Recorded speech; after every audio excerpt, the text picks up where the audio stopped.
पूर्व केंद्रीय कैबिनेट मंत्री एवं वरिष्ठ भाजपा नेता मुख्तार अब्बास नकवी ने भारत के द्वारा पाकिस्तान पर किए गए जवाबी हमले पर बोलते हुए कहा कि ये लड़ाई जुर्म के जल्लादी जानवरों की जागीरदारी को जमींदोज करने वाला धर्म युद्ध है।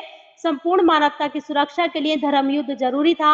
आज पूरा देश एकजुट होकर नरेंद्र मोदी के दूरदर्शी नेतृत्व का भरोसा कर रहा है। आज आतंकवादियों में नरेंद्र मोदी को देखकर भय दिखाई पड़ रहा है। मोदी एक ऐसा नेतृत्व है जो कह रहा है कि छेड़ोगे तो छोड़ा नहीं जाएगा। आज पाकिस्तान आतंकवाद की फैक्ट्री बन गया है। आतंकवाद की टेरिटरी के टुकड़े टुकड़े होना जरूरी है। अभी वेट एंड वॉच की स्थिति है। जो भी हमारे सुरक्षा बल उचित समझेंगे वो किया जाएगा। आज देश का संपूर्ण भरोसा हमारे सुरक्षा बलों और हमारे नेतृत्व के साथ खड़ा हुआ है। बड़े दुख की बात है कि जो लोग आज भी पाकिस्तान के प्रेम में आ गए हों तो ऐसे लोगों को देश माफ नहीं करेगा। देश की सुरक्षा सर्वोपरि है और जो भी उचित कदम है वो सरकार अपने नागरिकों के लिए उठा रही है। ये वक्त ऐसा है जिसमें सरकार के दिशा निर्देशों को एकजुट होकर मानना होगा। ये एक ऐसा वक्त है जहां सभी को एकजुट होकर रहना है। पाकिस्तान हमेशा ही अपने आतंकवादियों के पीछे छिपकर धर्म युद्ध करने का हिस्ट्री शीटर था है और छल चंदों को मुंह तोड़ जवाब मिल रहा है। देखिए, जो जालिमों के जुर्म और जुल्म के जल्लादी जागीरदारी को जमींदोज करना जो एक धर्म युद्ध था और इन जल्लादी जालिमों के जुर्म और जुल्म की जो जागीरदारी थी उसका जमींदोज होना मानवता के लिए भी ज़रूरी था और मुल्क के लिए भी ज़रूरी था।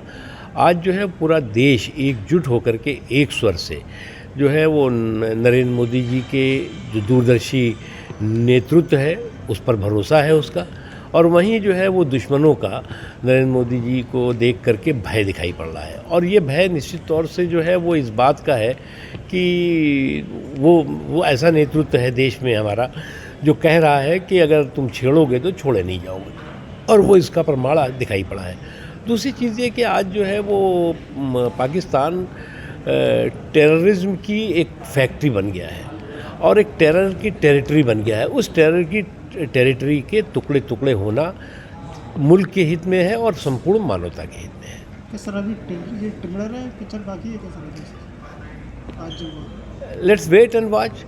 जो भी देश के हित में होगा, जो भी हमारे सुरक्षा बल उपयुक्त समझेंगे, उचित समझेंगे, उस दिशा में वो कर रहे हैं। और मैं मानता हूँ कि देश का संपूर्ण भरोसा, देश का कश्मीर से लेकर कन्याकुमारी तक, कच्छ से लेकर कटक तक, हर संप्रदाय, हर समाज का हिस्सा जो है वो हमारे सुरक्षा बलों और हमारे नेतृत्व के साथ खड़ा हुआ है। सर कुछ लोगों में पाकिस्तान के प्रति प्रेम दिखाई दे रहा है, उनके प्रति क्या मैसेज देना? देखिए, अफसोस की बात है कि कुछ लोग आज भी अगर पाकिस्तान के प्रॉक्सी पार्टनर बनने की भूमिका में आ गए हों, कुछ लोग आज भी पाकिस्तान के प्रॉक्सी पार्टनर के बन कर के प्रायोजित प्रोग्राम के हिस्सेदार भागीदार बन रहे हो, तो मुझे लगता है देश ऐसे लोगों को माफ़ नहीं करेगा। सर आज मॉक ड्रिल हुई है।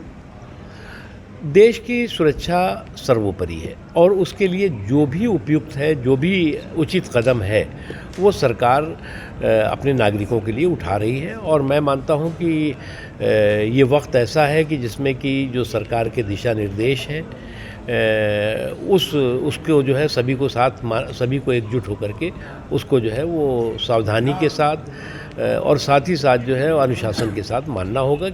ये एक वक्त ऐसा है जिसमें कि सभी लोगों को एकजुट होकर के एक स्वर से खड़े होना। सर क्या माने युद्ध शुरू हो चुका है? देखिए, ऐसा है कि पाकिस्तान जो है वो अपने आतंकवादियों के पीछे छिप करके छद्म युद्ध करने का हिस्ट्री शीटर रहा है, और इस तरह के छद्म युद्ध करने वाले छलचंद्रों को जो है वो मुंह तोड़ जवाब मिल रहा है।